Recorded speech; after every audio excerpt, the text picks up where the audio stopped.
Good morning, students. Very warm welcome to the online session on the behalf of Sri Sivisha College. Let's start today's session.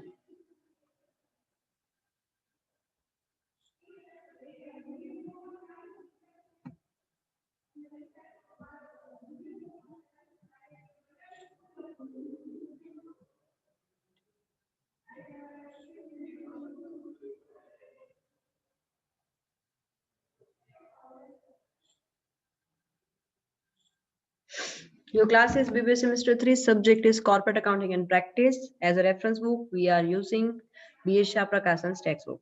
I am your faculty, Ami Sangvi. Let's start today's session. First of all, take a look at the syllabus copy.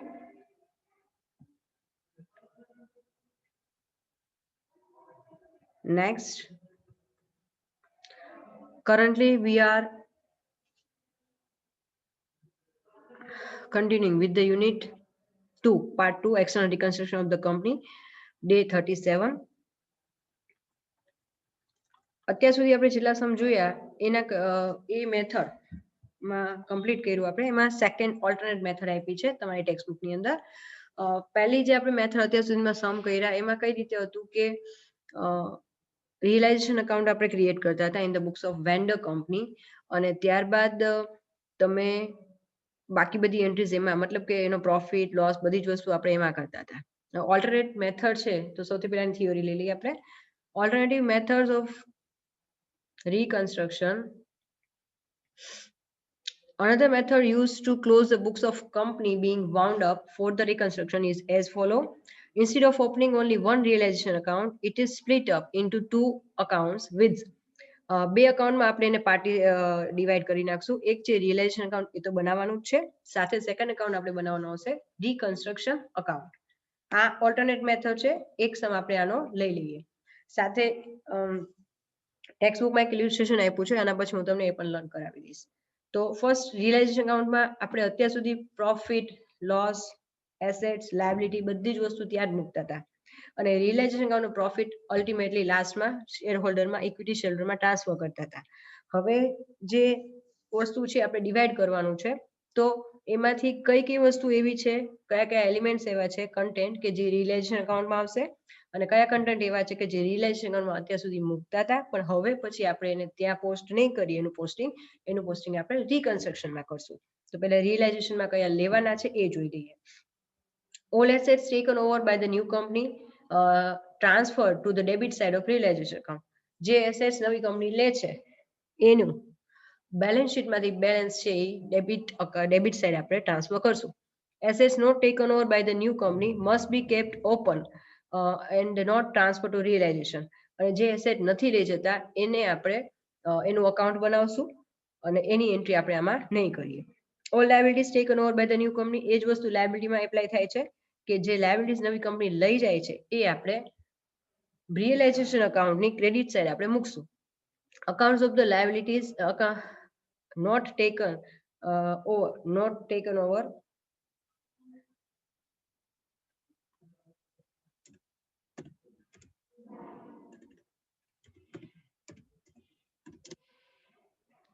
must be kept open. એ જ રીતે જે કંઈ પણ liabilities નથી લઈ જતા એનું આપણે અકાઉન્ટ બનાવશું, એની એન્ટ્રી આમાં નહીં કરીએ. Third, relation account must be credited with the purchase consideration. તો આપણે પરચેસ કન્સિડરેશનની એન્ટ્રી કરશું થર્ડ સ્ટેપમાં, જે આપણે પરચેસિંગ કંપનીના નામથી કરીએ છીએ ક્રેડિટ સાઇડ. પછી લિક્વિડેશન એક્સપેન્સ ટુ બી ડેબિટેડ ટુ રિલેશન અકાઉન્ટ. કોઈ પણ પ્રકારનો લિક્વિડેશન એક્સપેન્સ છે એને આપણે રિલેશન અકાઉન્ટમાં ડેબિટ સાઇડ મૂકશું. The profit or loss on realization is transferred to reconstruction account. અત્યાર સુધી આપણે જે કાંઈ પણ પ્રોફિટ થતો હતો બધી જ એન્ટ્રી આમાં અલ્ટિમેટ કર્યા બાદ એનો પ્રોફિટ આપણે જે તે શેર હોલ્ડર અકાઉન્ટ ખાતે આપણે ટ્રાન્સફર કરતા હતા, એની જગ્યાએ રિયલાઇઝેશન અકાઉન્ટનો પ્રોફિટ ટ્રાન્સફર થશે રિકન્સ્ટ્રક્શનમાં. હવે આવે છે રિકન્સ્ટ્રક્શન અકાઉન્ટ. તો એની અંદર આપણે શું કરશું? All the remaining entries which are generally made in the realization account under the first method. પહેલી મેથડમાં આપણે બધી જ એન્ટ્રી રિયલાઇઝેશનમાં જ કરતા હતા. હવે ઉપર જેટલી એન્ટ્રી કરી નાખી એ સિવાયની જેટલી બાકી રહે છે એ એન્ટ્રી હવે આપણે રિકન્સ્ટ્રક્શનમાં કરશું. કઈ કઈ એન્ટ્રી આવશે? તો સૌથી પહેલા તમારે આવશે any profit or loss on sale of assets not taken over by The new company must be transferred to realization. કોઈ પણ પ્રકારનો પ્રોફિટ કે લોસ, મતલબ આજે કોઈ પર્ચેસિંગ કંપની છે એ જે એસેટ કે લાયબિલિટી નથી લઈ જતી, તો એને આપણે સેલ કરશું, તો એનો પ્રોફિટ અત્યાર સુધી પ્રોફિટ કે લોસ આપણે રિયલાઇઝેશનમાં મૂકતા હતા, એની જગ્યાએ એ હવે રિકન્સ્ટ્રક્શનમાં ટ્રાન્સફર થશે. Second point, any amount paid in excess of the liability not taken over. એ જ વસ્તુ લાયબિલિટી એપ્લાય થાય છે. સપોઝ બિલ્સ પેએબલ નથી લઈ જતા, તો એ જ્યારે પે કરો છો તો તમે ઓછી અમાઉન્ટ પે કરશો તો તમારો પ્રોફિટ થયો. લાસ્ટ સમજ આપણે જોયું હતું, તો બિલ્સ પેએબલ નો પ્રોફિટ આપણે રિયલાઇઝેશનમાં ટ્રાન્સફર કર્યો હતો, તો અહીંયા ઈ અમાઉન્ટ હવે રિકન્સ્ટ્રક્શનમાં ટ્રાન્સફર થશે. એક્ઝામ્પલ આપ્યું છે પ્રીમિયમ પેઇડ ઓન ડિબેન્ચર છે, અથવા બિલ્સ પેએબલનું મેં તમને કીધું એક્સેસ અમાઉન્ટ હોય, તો એ તમારે હવે લોસ હોય, વધારે આપણે રૂપિયા આપો છો તો ડેબિટ સાઈડ મૂકશું, અને ઓછા પેમેન્ટ કરી છીએ તો આપણું પ્રોફિટ થયો તો આપણે એને રિયલાઇઝેશનમાં ક્રેડિટ સાઈડ મૂકશું. Reserve entry would be made if some less than the liability is paid in full settlement. હવે અને ઓછું હોય તો એ પણ ત્યાં જશે, અને રિઝર્વ એન્ટ્રી તમારે રિઝર્વ ફંડ જે છે એની એન્ટ્રી આપણે પણ અહીંયા કરશું. અત્યાર સુધી બધા બેલેન્સીસ છે એ આપણે નહોતા કરતા. Next one, all fictitious and unrealizable assets are transferred to debit side of this account. તો આ અકાઉન્ટમાં તમામ પ્રકારની ફિક્ટિશિયસ એટલે કે ડિબેન્ચર ડિસ્કાઉન્ટ છે, અંડરરાઇટિંગ કમિશન છે, એની એન્ટ્રી નોર્મલી આપણે રિઝર્વ ફંડ અને ફિક્ટિશિયસ એન્ટ્રી આપણે શેર હોલ્ડર, ઇક્વિટી શેર હોલ્ડરના અકાઉન્ટમાં ડેબિટ અને ક્રેડિટ સાઇડ કરતા હતા, એની જગ્યાએ આ બંને એન્ટ્રી તમારે હવે અહીંયા કરવાની રહેશે. એટલે ઇક્વિટી શેર હોલ્ડર અકાઉન્ટમાં નહીં થાય, રિકન્સ્ટ્રક્શન અકાઉન્ટમાં થશે. Any reserve or the accumulated profit balance is credited to this account. તો અહીંયા કોઈ પણ પ્રકારનો રિઝર્વ છે તો એની એન્ટ્રી પણ અહીંયા ક્રેડિટ સાઇડ મૂકવાની રહેશે. Under first method, balance of both 3 and 4 are respectively debit and credit to share holder account. મેં જેમ વાત કરી એ જ કીધું કે સેકન્ડ અને થર્ડ પોઈન્ટ જે છે એની થર્ડ અને ફોર્થની એન્ટ્રી આપણે શેર હોલ્ડર અકાઉન્ટમાં કરતા હતા, એની જગ્યાએ હવે આપણે રિકન્સ્ટ્રક્શન અકાઉન્ટમાં કરવાની છે. If the debenture holder are to be paid more amount than the amount of debenture,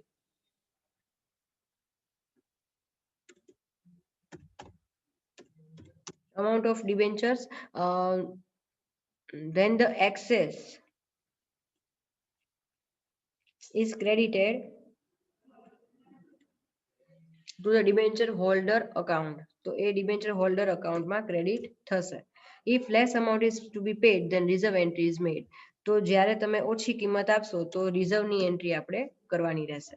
If the preference shareholder have agreed to accept an amount less than their paid up share capital, share preference share હોલ્ડરને જે દેવાના છે એના કરતા ઓછી value જો દેવાની થાય, એ લોકો અગ્રી થઈ જાય કે ના લાખ દેવાના છે એના બદલે 80,000 આપો તો ચાલશે, તો the difference is a loss. એ લોકો માટેનો લોસ છે, આપણા માટે બેનિફિટ થયો, તો એમનો લોસ છે એ આપણે ક્રેડિટ કરવાનો રિકન્સ્ટ્રક્શન અકાઉન્ટમાં. અને debit being given to preference share holder account, debit entry ક્યાં થશે? Preference share હોલ્ડરમાં.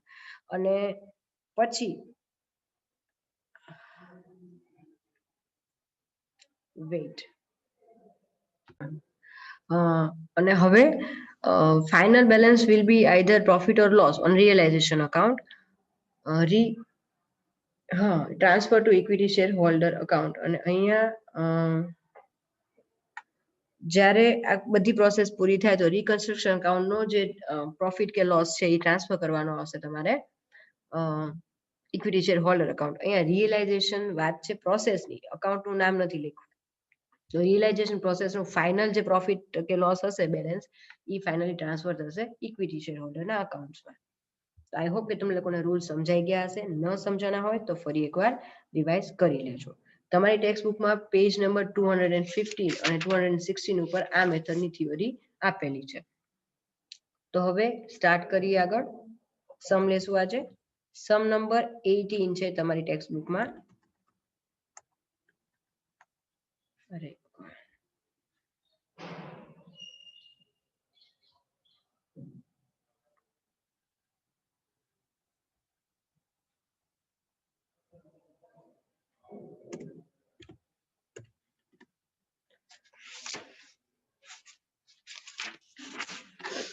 The balance sheet of Tanmay Limited on 31st March the 1st April 2019 is as under. તમને એમાં શેર હોલ્ડર્સ ફંડ આપ્યું છે 4000 equity share, 3000 redeemable preference share, પછી reserve સરપ્લસમાં reserve fund આપ્યું છે 50,000 અને 1 લાખનું પીએનએલ એકાઉન્ટનું બેલેન્સ આપ્યું છે. નોન કરન્ટમાં 10% ડિબેન્ચર છે 1.35 ના. કરંટ લાયબિલિટીમાં ક્રેડિટર 70 અને બિલ્સ પેબલ 15. તો ટોટલ થાય છે તમારો 10,70,000. આ રીતે એસેટ્સ જોઈ લઈએ.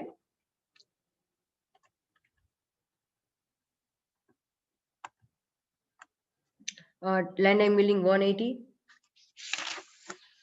પ્લાન્ટ મશીનરી 250, ગુડવિલ 80,000 જૂની ગુડવિલ છે. પ્રીમિયમ એક્સપેન્સ 30, સેટ અંડરરાઇટિંગ કમિશન અહીંયા ઓકે અહીંયા નામ જુદા છે. પ્રિલિમિનરી એક્સપેન્સ અને નીચે જે છે એ અંડરરાઇટિંગ કમિશન છે.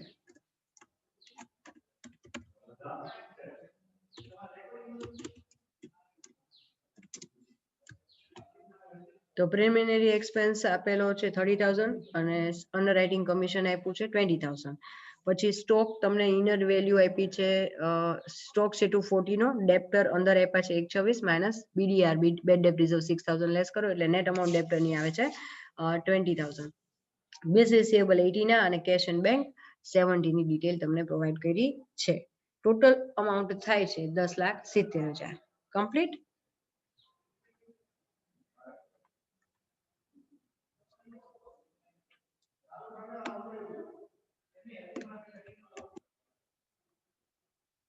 હવે આપણે સમ સ્ટાર્ટ કરીએ.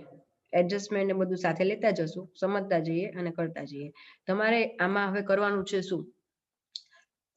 You are required to prepare realization account, reconstruction account and other necessary accounts in the books of Tanmay Limited.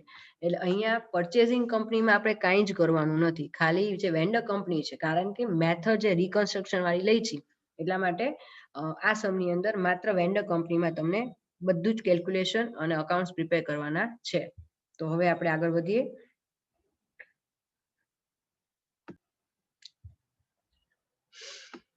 હવે મેં સ્પ્લિટ કરી નાખી છે. હવે અહીંયા scheme of left side as it is આપણે ક્વેશ્ચન રહેશે અને રાઈટ સાઈડની સ્ક્રીનમાં આપણે કેલ્ક્યુલેશન તમામ રહેશે જે તમારે કરવાનું છે. સ્ટાર્ટ કરીએ. A scheme of reconstruction was agreed upon as under a new company to be formed called Tanya Limited to take over the business of Tanmay Limited except cash and bank. Cash bank લઈ જવાના નથી.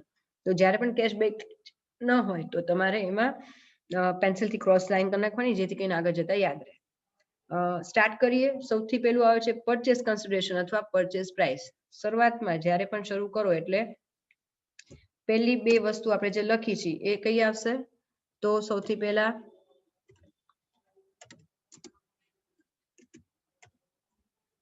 Vendor કંપનીનું નામ તન્મય limited અને purchasing company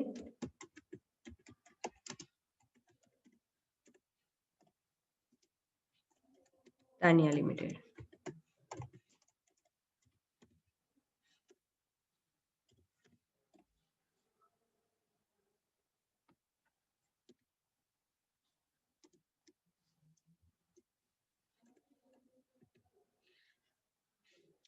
તો first of all તમારે આ લખવાનું રહેશે વેન્ડર કંપનીનું નામ અને પરચેસિંગ કંપનીનું નામ. ઓકે, હવે હું વર્કિંગનું સ્ટાર્ટ કરું છું. ઓકે, એ પહેલા આપણે આજે શું કરવાનું છે હું તમને અકાઉન્ટ્સ કહી દઉં કે તમે બનાવી લો. ઓકે, વર્કિંગ નોટ તમારે પરચેસ કન્સિડરેશન અથવા પરચેસ પ્રાઇસની આટલી થશે. ત્યારબાદ નેટ એસેટની વર્કિંગ નોટ આવશે અને ગુડવિલની વર્કિંગ નોટ. હવે આપણે અકાઉન્ટ્સ જે બનાવવાના છે ઉપર ટાઇટલ આપી દો અને પહેલા અકાઉન્ટ્સ બનાવી નાખો. ઓકે, સૌથી પહેલા in the books of Tanmay limited એટલે કે વેન્ડર કંપની, એમાં જ બધું કરવાનું છે આપણે. તો in the books of Tanmay limited સૌથી પહેલા આપણે આવશે રિયલાઇઝેશન અકાઉન્ટ. એપ્રોક્સિમેટલી તમારી સ્ક્રીનશોટ ફટાફટ લઈ લો. આમ સામે સમ ગણેલો જ છે તો ડ્રો કરીને રાખો ઝડપથી. બે અકાઉન્ટ્સ છે, સૌથી પહેલું રિયલાઇઝેશન અકાઉન્ટ અને સેકન્ડ છે રિકન્સ્ટ્રક્શન અકાઉન્ટ. તો આ બે અકાઉન્ટ બનાવી લઈએ. સ્ક્રીનશોટ લઈ લીધો. Okay, done. હવે એના પછી આવશે બિલ્સ રિસીવેબલ અકાઉન્ટ અને કેશ બેંક. તમે આ સિક્વન્સ ફોલો કરી શકો છો અથવા ટેક્સ્ટ બુકમાં એક્ઝામ્પલ આપ્યું એ સિક્વન્સ પણ ફોલો કરી શકો છો, બરાબર, પણ ટૂંકમાં અકાઉન્ટ્સ બનવા જોઈએ. સ્ક્રીનશોટ લઈ લીધો? ઓકે, ચલો નેક્સ્ટ લઈએ.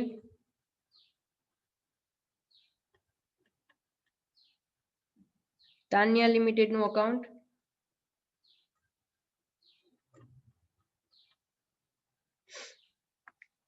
એક સેકન્ડ થોડુંક લઈ લો. હા, હવે લઈ લો સ્ક્રીનશોટ. તાન્યા લિમિટેડ, તમે અહીંયા તાન્યા લિમિટેડ ન લખવું હોય તો અહીંયા પરચેઝિંગ કંપની પણ લખી શકાય છે. મેં અહીંયા કંપનીનું નામ લખ્યું ને બ્રેકેટમાં પીસી લખ્યું છે, એટલે કે પરચેઝિંગ કંપની. તમે બહાર પરચેઝિંગ કંપની અને બ્રેકેટમાં તાન્યા લિમિટેડ લખી શકો છો.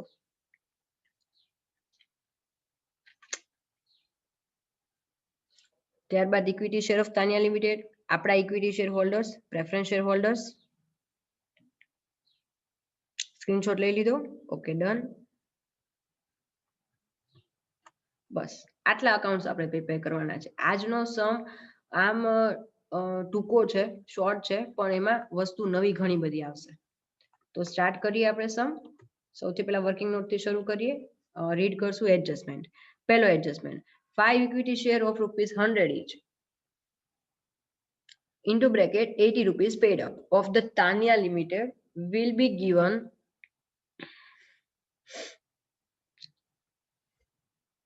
to be issued against 4 equity share of Tanmay Limited. બરાબર, તમારે જૂના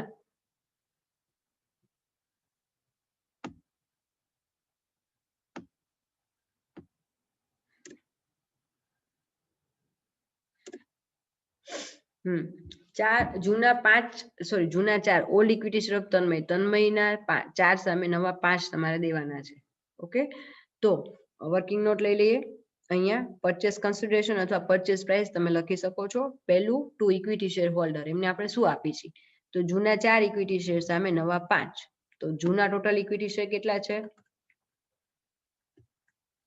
4000 ઇક્વિટી શેર છે ઓલ્ડ. તો જૂના 4000 કેટલા? કમ્પ્લીટ. તો અહીંયા 4000 તમારે થશે 5000 શેર્સ. 80 રૂપીસ પેડ અપ કર્યા છે, એટલે 5000 ઇન્ટુ 80 કરો એટલે 4 લાખ રૂપિયા તમારે થઈ ગયા. ડન. હવે સેકન્ડ લઈ લઈએ એડજસ્ટમેન્ટ. સેકન્ડ એડજસ્ટમેન્ટમાં શું કહે છે? 4 equity share of ₹100 each of Tanya Limited to be issued against 3 preference share of Tanmay Limited. તન્મય લિમિટેડના 3 પ્રેફરન્સ શેર સામે 4 નવા ઇક્વિટી શેર આપવાના. તો અહીંયા ઉપર ટાઇટલ આપ્યું ટુ પ્રેફરન્સ શેર હોલ્ડર્સ, એમને આપણે દઈએ છીએ પેમેન્ટ. તો જૂના 3 પ્રેફરન્સ શેર સામે નવા ઇક્વિટી આપણે દેવાના છે 4. તો જૂના 3000 સામે કેટલા? તો ઇક્વિટી શેર કેપિટલ થશે 4000 શેર ઇન્ટુ 80 રૂપીસ. તો અહીંયા 4000 શેર એના 80 રૂપિયા આપણે કરીએ તો 3,20,000 તમારે થાય છે. હવે થર્ડ પોઈન્ટ ડિબેન્ચર હોલ્ડરનો છે, એ અત્યારે નહીં લઈએ. ફોર્થ પોઈન્ટ લઈ લઈએ. Pay liquidation expense of 8250 in cash by Tania limited. તો તાનિયા લિમિટેડે તમને આટલો લિક્વિડેશન એક્સપેન્સ છે એના રોકડા આપ્યા. તો જ્યારે પરચેઝિંગ કંપની તમને પેમેન્ટ આપતી હોય તો એને તમારે પરચેસ કન્સિડરેશન અથવા પરચેસ પ્રાઇસમાં કન્સિડર કરવું પડે. તો થર્ડ પોઈન્ટ લખી નાખો, cash for liquidation expense. Done. Amount થશે 8250. ટોટલ જે પરચેસ કન્સિડરેશન છે એ કેટલું છે? 4 લાખ આપ્યા આપણે ઇક્વિટી હોલ્ડરને, 3,20,000 ના શેર આપ્યા પ્રેફરન્સ શેર હોલ્ડરને, અને 8250 રોકડ તરીકે કેશ આપણને આપે છે કંપની. એટલે ટોટલ પીસી થશે 728250. હવે ફટાફટ સ્ક્રીનશોટ લઈ લો અને વર્કિંગ નોટ પતાવી દો.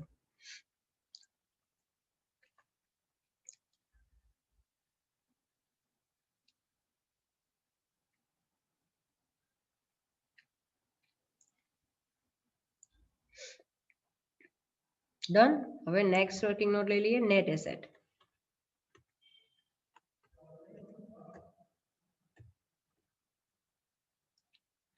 નેટ એસેટમાં એને શું કીધું છે આપણે એ જોઈ લઈએ. સૌથી પહેલા તો કેશ બેંક નથી લેવાના, એટલે આપણે એને કન્સિડર નહીં કરીએ. આગળ એને શું કીધું છે? Bills receivable are not taken over, એટલે બિલ્સ રિસીવેબલ નું નથી લેવાનું, કન્સિડર નથી કરવાનું. અને એના 90% રિલીઝ થયા એ આખી વસ્તુ અલગ છે, એ પછી લખ્યું. અત્યારે નવી કંપની બિલ્સ રિસીવેબલ અને કેશ બેક સિવાયની તમામ લાયબિલિટીઝ ને એસેટ લઈ જાય છે. અને હવે આવે છે, હવે તો આપણે પહેલા એસેટ જોઈ લઈએ, બરાબર. તો એસેટ કઈ કઈ છે આપણે?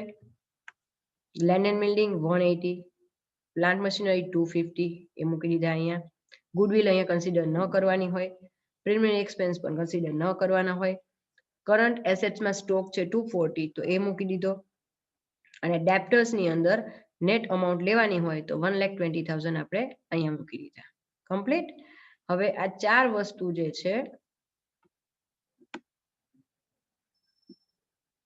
એ અહીંયા આપણે ટોટલ એસેટ ટેકન ઓવરમાં મૂક્યા. પછી લાયબિલિટીઝ ટેકન ઓવરમાં નીચે ખાસ જોશું આપણે, તમને ડિબેન્ચર્સ અહીંયા આપ્યા છે 1,35,000 ના. તો એમાં એને શું કીધું છે? Debenture holder of the Tanmay Limited to be issued sufficient debenture of Tanya Limited so as to given them 5% premium. એટલે જૂના ડિબેન્ચર હોલ્ડરને નવા ડિબેન્ચર આપશે, પણ એવી રીતે કે એમને 5% પ્રીમિયમ મળે. તો અહીંયાથી શરૂઆત કરીએ આપણે. સૌથી પહેલું આવે 10% ડિબેન્ચર, એની અમાઉન્ટ છે 1,35,000. એના 5% કરશું એટલે 6,750 થશે. તો આ પ્રાઇઝે એ લોકો ડિબેન્ચર લઈ જાય છે, એવું આપણે એનો મિનિંગ થશે. તો ટોટલ અમાઉન્ટ ડિબેન્ચર હોલ્ડરને કેટલી મતલબ છે, એટલે કયા પ્રાઇઝે એ લોકોએ લીધા? તો 1,41,750. એ સિવાય જે બાકીની લાયબિલિટીઝ છે એ આપણે એઝ ઇટ ઇઝ લઈ લેશું. તો અહીંયા ક્રેડિટર્સ આપ્યા છે 70,000 અને બિલ્સ પેયેબલ 15,000. તો 70 + 15 એટલે ટોટલ આ ત્રણનો ટોટલ થાય છે 2,26,750. ડન. હવે એસેટ્સ ટોટલ થઈ 7,90,000 ની, એમાં નેટ લાયબિલિટી ટોટલ માઇનસ કરો એટલે નેટ એસેટ ફાઇનલી આપણને મળશે 5,63,250. તો આ તમારા ટેક્સ્ટ બુકના આન્સર સાથે ટેલી થઈ જાય છે. નેટ એસેટ્સ જે આપણે અહીંયા આવી 5,63,250. ઝડપથી સ્ક્રીનશોટ લઈ લો અને આટલી વર્કિંગ નોટ પતાવી દો. 1 by 1 લખતા જશો તો જ તમને સમજાશે. ઓકે, નેક્સ્ટ લઈએ.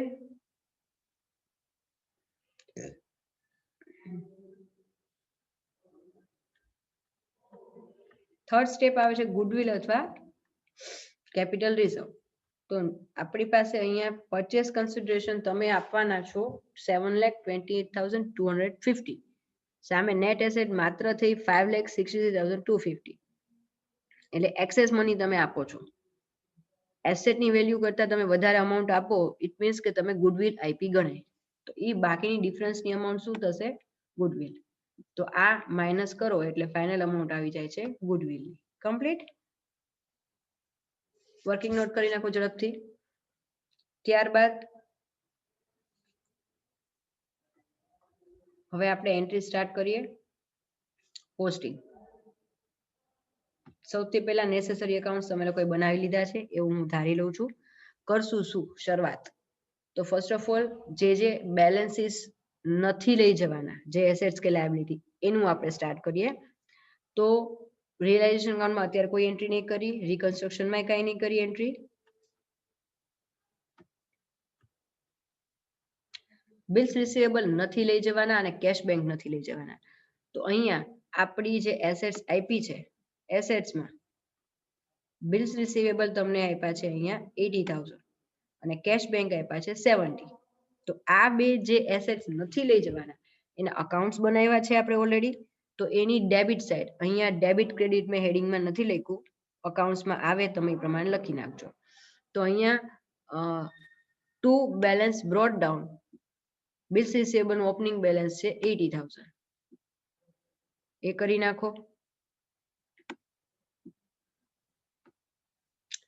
અને નીચે કેશ એન્ડ બેંક અકાઉન્ટ આપ્યું છે, એનું બેલેન્સ બ્રોટ ડાઉન છે 70,000.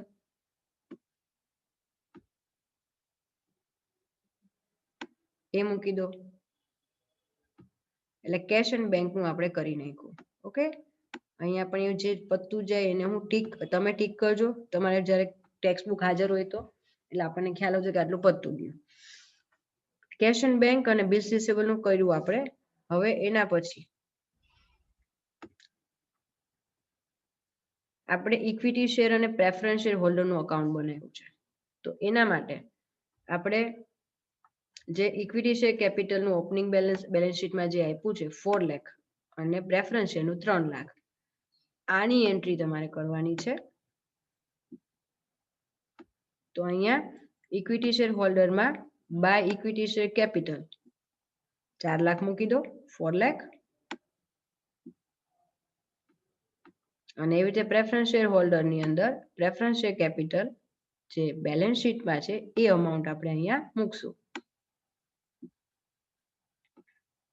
કમ્પ્લીટ. ત્યારબાદ જે અત્યારે નવી મેથડ આપણે લર્ન કરી રહ્યા છીએ એ મુજબ રિકન્સ્ટ્રક્શન અકાઉન્ટ આપણે બનાવ્યું છે. એની અંદર જે કાંઈ પણ રિઝર્વ ફંડ છે એ ત્યાં ટ્રાન્સફર થશે. તો રિઝર્વ ફંડને આપણે ક્વેશ્ચનમાં હાઇલાઇટ કરું છું હું, તમારે લોકોએ ટેક્સ્ટ બુકમાં ટીક કરવાનું છે. અને રિકન્સ્ટ્રક્શન અકાઉન્ટમાં credit side by reserve fund એનું બેલેન્સ અને બાય પીએનએલ એ બંનેનું બેલેન્સ તમારે મૂકવાનું છે. 50,000 તમને કીધા છે રિઝર્વ ફંડના, 1 લાખ કીધા છે પીએનએલ ના. કમ્પ્લીટ. તો આ બે વસ્તુ આપણે કરી નાખી. હવે નીચે તમને કોઈ જ પ્રકારની પ્રિલિમિનરી ફિક્ટિશિયસ એસેટ આપી હોય તો એ અત્યાર સુધી આપણે શેર હોલ્ડર અકાઉન્ટમાં ઇક્વિટી શેર હોલ્ડર અકાઉન્ટમાં ડેબિટ સાઇડ મૂકતા હતા, એની જગ્યાએ હવે તમારે એ મૂકવાનું રહેશે રિકન્સ્ટ્રક્શન અકાઉન્ટમાં. તો અહીંયા પ્રિલિમિનરી એક્સપેન્સ અને અનરાઇટિંગ કમિશન બે આપેલું છે. તો આ બંને વસ્તુ હાઇલાઇટ કરી નાખું છું. એની એન્ટ્રી તમારે કરવાની રિકન્સ્ટ્રક્શનમાં ડેબિટ સાઇડ. કમ્પ્લીટ. 30,000 અને 20,000. હું જેમ જેમ કહેતી જાઉં એ પ્રમાણે એન્ટ્રી કરતા જાઓ. એન્ટ્રી બોલું સમજીને વિડીયો સ્ટોપ કરી નાખો, એન્ટ્રી કરી નાખો, ફરી પાછું આગળ વધો. આજે હું આરામથી કરાવીશ કારણ કે સમમાં આન્સર નાનો છે એટલે થોડોક વધારે ટાઈમ લેશું તો વાંધો નહીં આવે. એટલે તમારે પ્રિલિમિનરી એક્સપેન્સ અને અર્નિંગ કમિશનની આપણે એન્ટ્રી કરી નાખી. હવે એડજસ્ટમેન્ટમાં આવી જઈએ. સૌથી પહેલા આપણો રૂલ શું કહે છે, આ બધું પોસ્ટિંગ મતલબ બેલેન્સ બધા ફોરવર્ડ થઈ ગયા, પોસ્ટિંગ થઈ ગયું. હવે આપણો જે રૂલ છે એ પ્રમાણે જે એસેટ્સ પરચેસિંગ કંપની લઈ જાય છે, taken over assets taken over by the purchasing company, એની બુક વેલ્યુ તમારે ટ્રાન્સફર કરવાની છે રિયલાઇઝેશન અકાઉન્ટમાં ડેબિટ સાઇડ. તો ગુડવિલ આપણે નવી ફાઇન્ડ કરી એટલે અહીંયા આવી જઈએ એસેટ સાઇડ. તો સૌથી પહેલા ગુડવિલ ને હાઇલાઇટ કરો આપણે ગુડવિલ અકાઉન્ટ 80,000. ત્યારબાદ લેન્ડ એન્ડ બિલ્ડિંગ અને પ્લાન્ટ મશીનરી. એટલે અહીંયા આપણે 3 વેલ્યુ લખી નાખી, land and building, plant machinery, goodwill. Realisation અકાઉન્ટમાં ડેબિટ સાઇડ. ખાસ યાદ રાખજો વર્કિંગ નોટમાંથી અમાઉન્ટ નથી લેવાની, તમારે આ અમાઉન્ટ લેવાની છે બેલેન્સ શીટમાંથી. એટલા માટે લેફ્ટ હેન્ડ સાઈડ મેં ક્વેશ્ચન રાખ્યો છે, ત્યાં હું હાઇલાઇટ કરતી જાઉં છું, સામે એની પોસ્ટિંગ કરતી જાઉં છું, એમાં પણ હાઇલાઇટ કરું છું જે તે અકાઉન્ટમાં. કમ્પ્લીટ. હવે સ્ટોક અને ડેપ્ટર પણ એ લઈ જાય છે. તો અહીંયા સ્ટોક અને ડેપ્ટર જે છે એને આપણે હાઇલાઇટ કરીએ અને અહીંયા રિયલાઇઝેશન ડેબિટ સાઇડ સ્ટોક અને ડેપ્ટર અકાઉન્ટ આપણે મૂકી દીધું.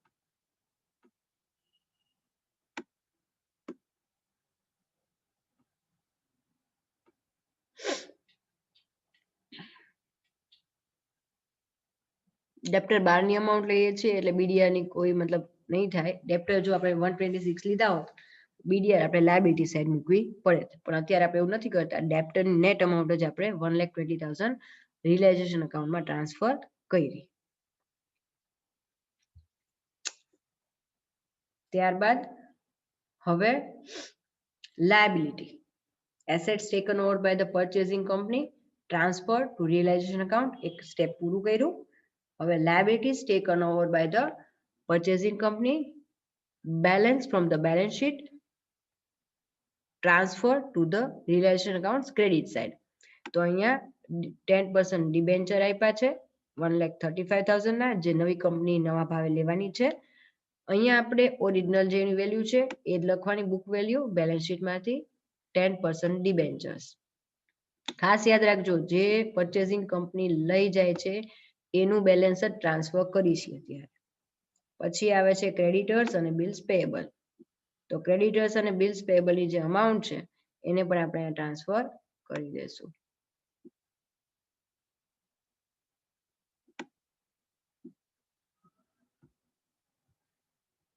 કમ્પ્લીટ.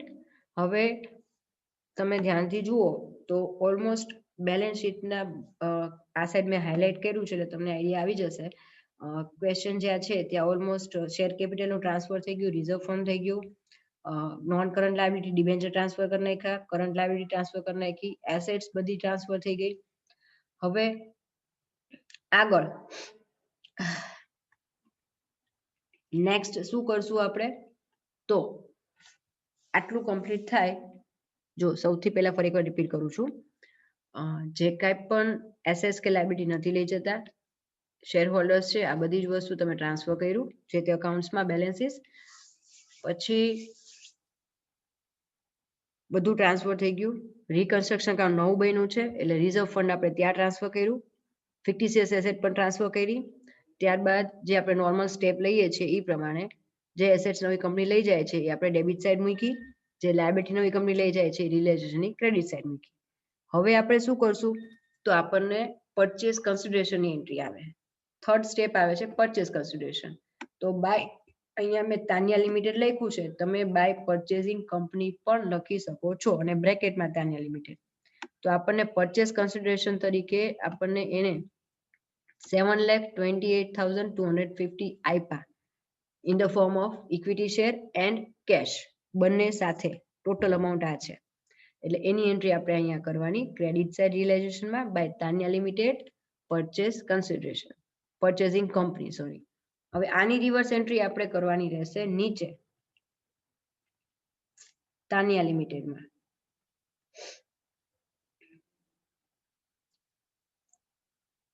તો તાનિયા લિમિટેડમાં આપણે એની રિવર્સ એન્ટ્રી કરશું ડેબિટ સાઇડ રિયલાઇઝેશન અકાઉન્ટ 7,28,250. હવે આપણને એઝ અ રિયલાઇઝેશન કઈ કઈ વસ્તુ મળી છે? તો આપણે નીચે વર્કિંગ નોટમાં જઈએ તો આપણને કઈ કઈ વસ્તુ મળી? ઇક્વિટી શેર ટોટલ 7,20,000 ના અને કેશ મળ્યા 8,250. તો અહીંયા ક્રેડિટ સાઇડ જે વસ્તુ આપણને મળી, કોને કયા આપ્યા એ આપણી સમજણ છે, અલગ દેખાડવાની જરૂર નથી. મળ્યું છે શું ઈ કન્ટેન્ટ વાઇઝ અલગ દેખાડવાનું. તો આપણને ઇક્વિટી શેર મળ્યા છે તાનિયા લિમિટેડના, બરાબર 7,20,000. તો તાનિયા લિમિટેડ એટલે કે પરચેસિંગ કંપની છે, એની credit side equity share account લખી નાખવાનું.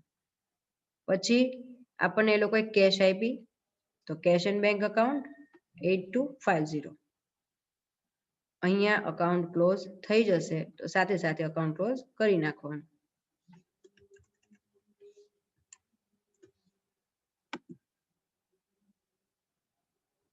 ડન. હવે આની બંનેની રિવર્સ એન્ટ્રી આપણે ક્યાં કરશું? તો અહીંયા આપણે ક્રેડિટ સાઇડ એન્ટ્રી કરી છે, તો નીચે એક્ઝેક્ટ મેં બનાવ્યું છે equity share of Tania limited. તો અહીંયા 7,20,000 ની રિવર્સ એન્ટ્રી કરવાની. ટાઇટલ કન્ટેન્ટ આવશે એમાં to Tania limited account 7,20,000. Complete. સાથે સાથે સેકન્ડ આપણને કેશ મળી છે તો એની પર રિવર્સ એન્ટ્રી કરીએ. તો અહીંયા તાનિયા લિમિટેડ પીસી કેશ આપણને મળ્યા, પરચેસિંગ કંપની બ્રેકેટમાં મેં લખ્યું છે, અને કેટલા રૂપિયા મળ્યા આપણને?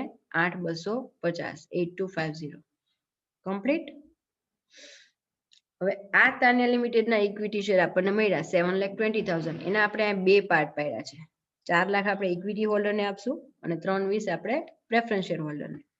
તો અહીંયા ક્રેડિટ સાઇડ એ ડિસ્ટ્રીબ્યુશન લખી નાખો by equity share holder 4 lakh અને by preference share holder 4,20,000 4 lakh અને 3,20,000 કમ્પ્લીટ. અહીંયા પણ અકાઉન્ટ ક્લોઝ કરી નાખો. તમે હું એક એક એન્ટ્રી બોલું એમ કરતા જાઓ, ઈ પતે પછી આગળ વધો. હવે આની રિવર્સ એન્ટ્રી આપણે દેવાની થાય છે ઇક્વિટી શેર હોલ્ડર અકાઉન્ટમાં અને પ્રેફરન્સ શેર હોલ્ડર અકાઉન્ટમાં. તો એ આપણે નીચે બનાવ્યા છે.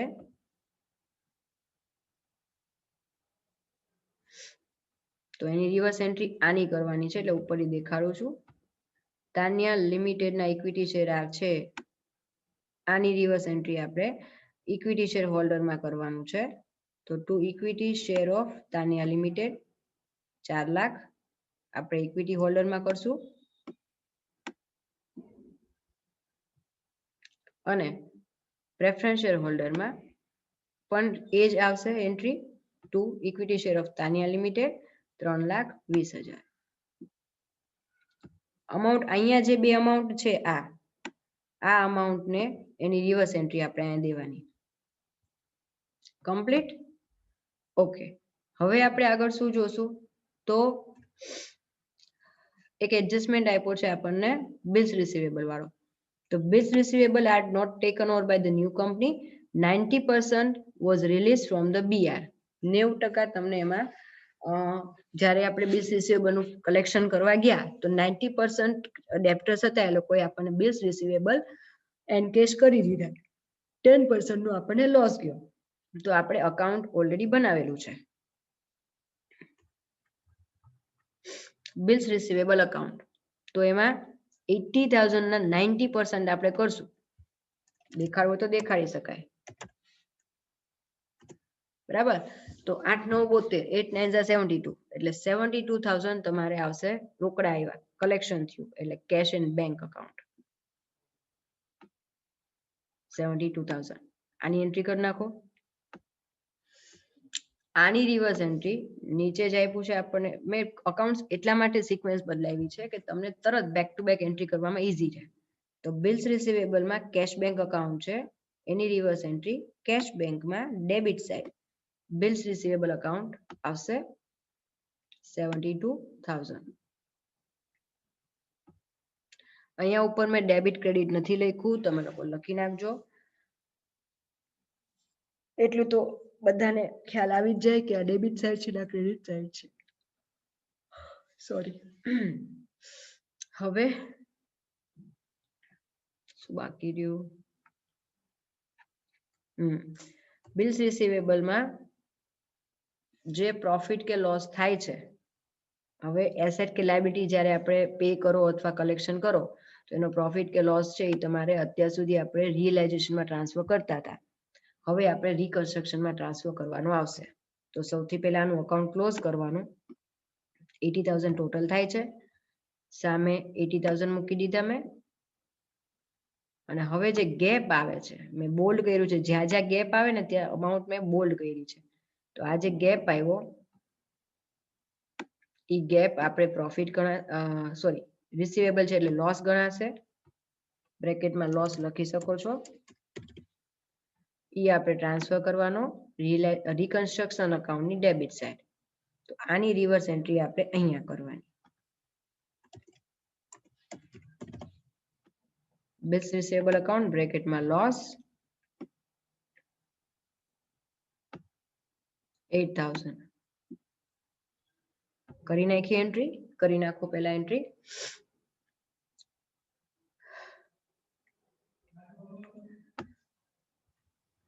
આ જ રીતે પ્રેફરન્સ શેર હોલ્ડર આપણે જે બનાવ્યું હતું અકાઉન્ટ,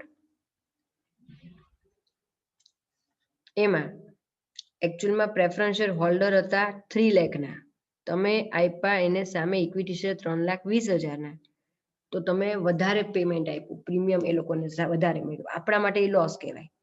એટલા માટે અહીંયા 3,20,000 જે હાયર વેલ્યુ છે એને આપણે ટોટલ કરી નાખો પ્રેફરન્સ શેર હોલ્ડરનો. સેમ ટોટલ અહીંયા રિપીટ કરીએ આપણે. અને જે ગેપ આવશે એ ગણાશે રિકન્સ્ટ્રક્શન અકાઉન્ટ. આપણા માટે લોસ કહેવાય, એટલા માટે બ્રેકેટમાં લોસ લખ્યું છે. એ આપણી સમજણ માટે છે, લખવું ન લખવું તમારા ઉપર છે. તો આની એન્ટ્રી આપણે કરશું રિકન્સ્ટ્રક્શન અકાઉન્ટ, સોરી રિકન્સ્ટ્રક્શન લખ્યું હતું બાય રિકન્સ્ટ્રક્શન અકાઉન્ટ 20,000. તો રિકન્સ્ટ્રક્શન અકાઉન્ટમાં ડેબિટ સાઇડ અહીંયા તમારે લખવાનું છે પ્રેફરન્સ શેર હોલ્ડર.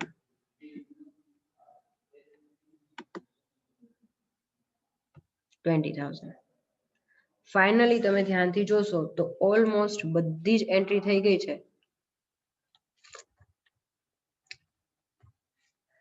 હવે અહીંયા એકચ્યુઅલ હજી આ બાકી છે એડજસ્ટમેન્ટમાં, એટલા માટે જ હાઇલાઇટ કરું છું. આ જેટલું પતતું જાય ને એને તમારે હાઇલાઇટ કરતા જવાનું, એટલે ખ્યાલ આવે કે ભાઈ આ વસ્તુ મિસિંગ છે. આ પણ આપણે કરી નાખ્યું. હવે છઠ્ઠું એડજસ્ટમેન્ટ એક બાકી છે, actual liquidation expense 15,000 paid by Tanmay limited. તો ખરેખર જે એક્સપેન્સ છે એ તન્મય લિમિટેડે 15,000 ચૂક્યો છે. હવે આ બીજું એક મારું તમારું ધ્યાન દોરવું છે. Suppose if you are using tax book, તો ટેક્સ બુક ની અંદર છે ને એ લોકોએ એકચ્યુઅલ જે પેડ થયો છે ને એ રિયલાઇઝેશનમાં નથી લખ્યું, એટલા માટે એનો જે ડિફરન્સ આવશે ને પ્રોફિટ એને 70,000 આવે છે. અને થાય કઈ રીતે? રિયલાઇઝેશન અકાઉન્ટમાં જે ખરેખર લિક્વિડેશન એક્સપેન્સ થયો હોય ને એની જ એન્ટ્રી તમારે કરવાની હોય. એટલા માટે આની આપણે એન્ટ્રી કરશું તો ટુ કેશ એન્ડ બેંક બ્રેકેટમાં લખી શકો છો તમે લિક્વિડેશન એક્સપેન્સ. કેટલી અમાઉન્ટ થઈ? તો અહીંયા અમાઉન્ટ થશે તમારે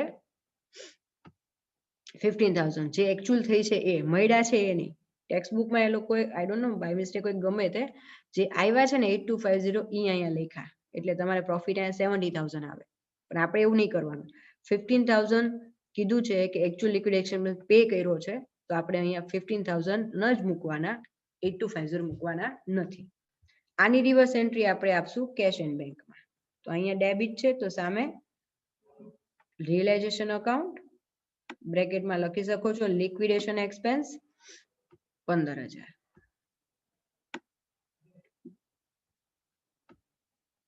કમ્પ્લીટ, ડન. હવે આપણે અકાઉન્ટ્સ બધા ક્લોઝ કરવાની ઉપર છે. શરૂઆત આપણે કરશું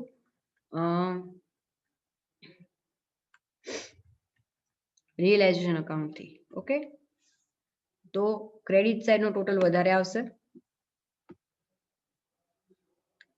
સેમ અમાઉન્ટ અહીંયા મૂકી દેવાની. હવે જે ગેપ આવે છે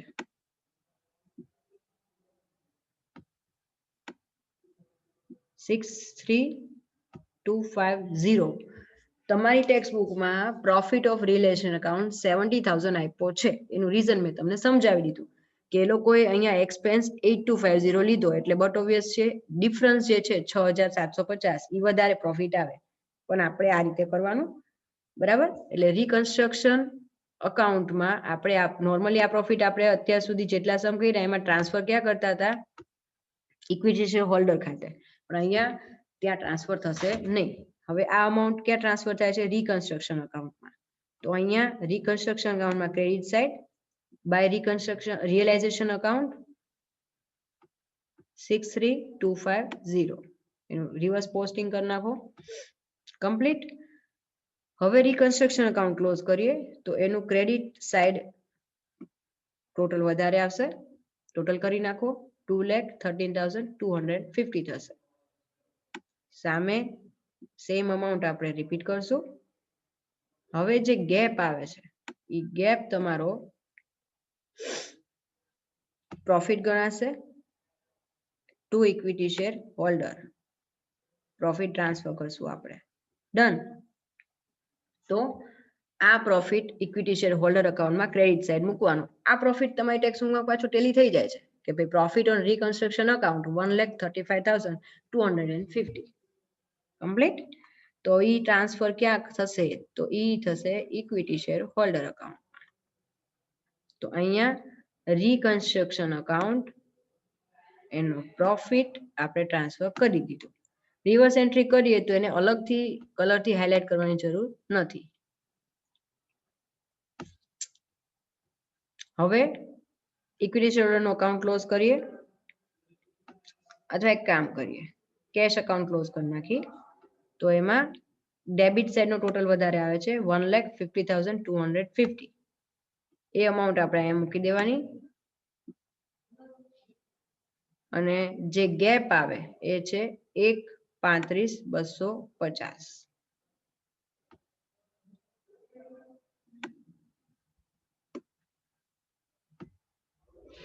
આ ટ્રાન્સફર થશે ઇક્વિટી શેર હોલ્ડર અકાઉન્ટમાં. હવે ઇક્વિટી શેર હોલ્ડર અકાઉન્ટમાં આપણે આવી જઈએ. ડેબિટ સાઇડ લખવાનું ટુ કેશ એન્ડ બેંક. રોકડા લઈ જશે ઇક્વિટી શેર હોલ્ડર 1,35,250, જે તમારી બુકના આન્સર સાથે ટેલી થાય છે. હવે ધ્યાનથી જુઓ, ઇક્વિટી શેર હોલ્ડરની ડેબિટ સાઇડ અને એની ક્રેડિટ સાઇડ બંનેનો ટોટલ સેમ આવે તો તમારો સમ ટેલી થઈ ગયો છે, આન્સર તમારો સાચો. તો સેમ અમાઉન્ટ આવે છે. જે કેશ તમામ ડિટેલ્સ હવે આપણે ટેલી થઈ ગઈ. લાસ્ટ ડિટેલ આપી છે, equity share holder will get share of 4 lakh and cash 135,250. તો ફાઇનલી ઇક્વિટી શેર હોલ્ડર આટલું લઈ જાય છે. કમ્પ્લીટ બધી જ એન્ટ્રી થઈ ગઈ છે. ફરી એકવાર મૂકી દઉં છું સ્ક્રીન ઉપર. Realisation account, reconstruction account, bills receivable અને cash. Tania limited purchasing company, equity share of Tania limited,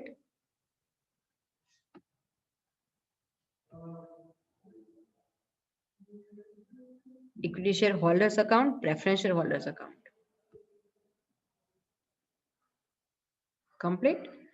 તો હવે આઈ હોપ કે તમને આ નવી જે મેથડ છે એનો સમ તમને સમજાણો હશે. તમારે એડિશનલ કંઈ લર્ન કરવું હોય તો તમે એના પછી જે ઇલ્યુસ્ટ્રેશન આપ્યું છે, ઇલ્યુસ્ટ્રેશન નંબર 6, એ તમે લર્ન કરી શકો છો તમારી રીતે.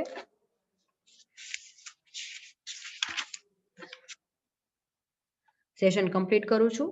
Have a great day ahead. Stay safe, stay at home.